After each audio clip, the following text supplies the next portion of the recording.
So, Mary Beth and her boyfriend Joe grew up together in small town Texas. They've been dating since junior high. Mary Beth is the head of the cheerleaders. Joe's the captain of the football team. They've been playing Mary and Joseph in the town pageant as long as anyone can remember, but this year, Mary Beth can't be Mary. She's pregnant. It's ironic, isn't it? That God chooses to come into the world in such a fashion. It's not the way you and I would choose to come into the world. We'd come in with power and authority and majesty. We miss the meaning of Christmas if we don't see that God identifies with the lowly. She's a peasant in an occupied country, an unwed mother. What was God thinking? Well, God chose to make us think in different ways. I went home briefly in between all the services we've had, mainly to let out my whiny pit bull.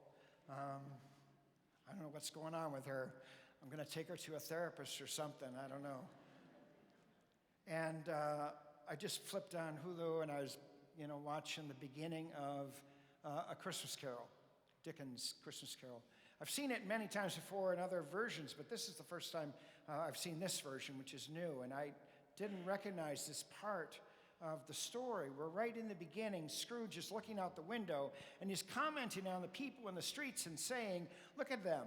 They're smiling at each other this day, but every other day of the year they walk past each other like they're beasts.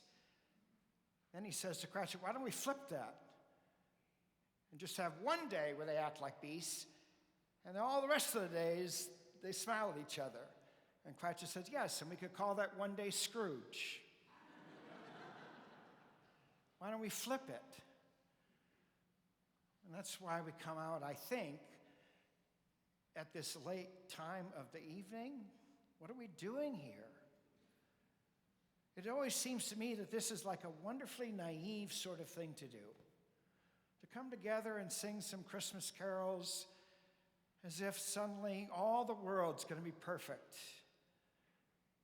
That families that don't get along for 364 days out of the year, tomorrow morning suddenly are going to play nice. That peace will finally settle upon this warring world. That our friends who are right down the hallway at Room in the Inn, our homeless friends, won't have to leave here tomorrow morning and go back to the shelters in Lancaster. But here's the thing, I think. We continue to sell ourselves short of what this vision is really all about. That you and I can really make a difference. That yes, families can get along 365 days out of the year. That there is such a thing as forgiveness. There is such a thing as mercy. There is such a thing as letting someone else go first. We hold on to so many things so tightly that we are unable to embrace the other. We set the bar so high for others and keep it low for ourselves. But if we can grasp the beauty of this night in its wonderful naivete, it can be different. It can be different. The Christmas carols that are filled with nostalgia can actually be filled with a vision of a future come down into our present. I believe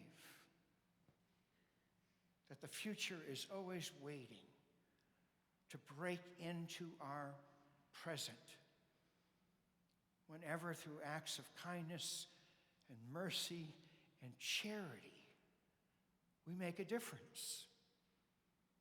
And in those moments, we touch the future.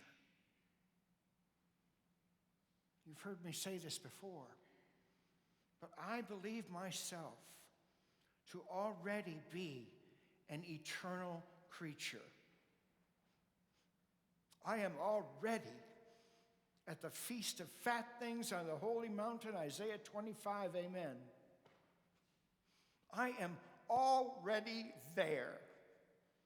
And if that's true, and I believe it is, then nothing can frighten me. I can be radically generous. Nothing can deter me from doing the things I know make a difference. Because I've already died and gone on. Scripture says those who believe have already passed from death to life. So this is not a naive night. This is actually more true than anything that happens the rest of the year. Wonderful music, families gathered, a vision of the future where God comes down to dwell with the lowly and the lost so that we all might be found. Let's choose then this year to make a difference, to live out this night for the next 364 days. We're going to flip it. And there'll only be one day named Scrooge. Amen.